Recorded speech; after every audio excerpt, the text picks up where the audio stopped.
A year before the 2024 U.S. Senate race in Montana, voters had already been seeing political ads on their TVs for a full 3 months. But a year out from the 2026 race, there hasn't been nearly that level of attention on it. When Republican Senator Steve Daines won his second term in 2020, it was in one of the most closely watched and expensive Senate races in the country. This time around, national election analysts have largely projected Daines' seat as safe for Republicans. Daines has been a prominent ally of President Donald Trump, and Trump endorsed him back in April as, quote, the best to represent you. But Democratic candidates have started coming forward to challenge Daines. Riley Neal is a former publisher and state lawmaker from Livingston. Last year, she made a write-in campaign for U.S. House. Immediately afterward, she announced plans to run against Daines in 2026. She's been holding town hall events with voters around the state. The first person to show up, they're going to get that engagement from Montanans. They're going to be able to listen to their concerns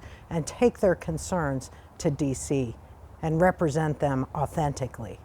I think that we've dropped the ball when it comes to being on the ground, especially in rural Montana. Michael Blackwolf of Hayes is a first-time candidate. He works for the Fort Belknap tribes as a historic preservation officer. He says he decided to get into the race because he believes average Montanans aren't getting what they need. Our main asset for Montanans right now are our children and our grandchildren, and we want to keep them here. We want them to be Montanans.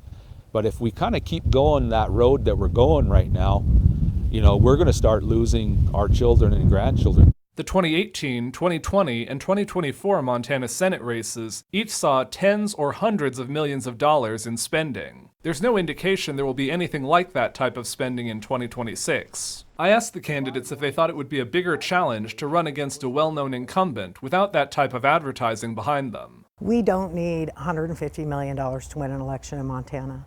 We need to get on the ground and listen to citizens' concerns because there's an entire delegation that's not doing that. This is going to be a very hard race. This is going to be a very long race, but at the same time, I think this is also a very winnable race. A third Democrat also filed campaign finance paperwork, Michael Hummert of Helena.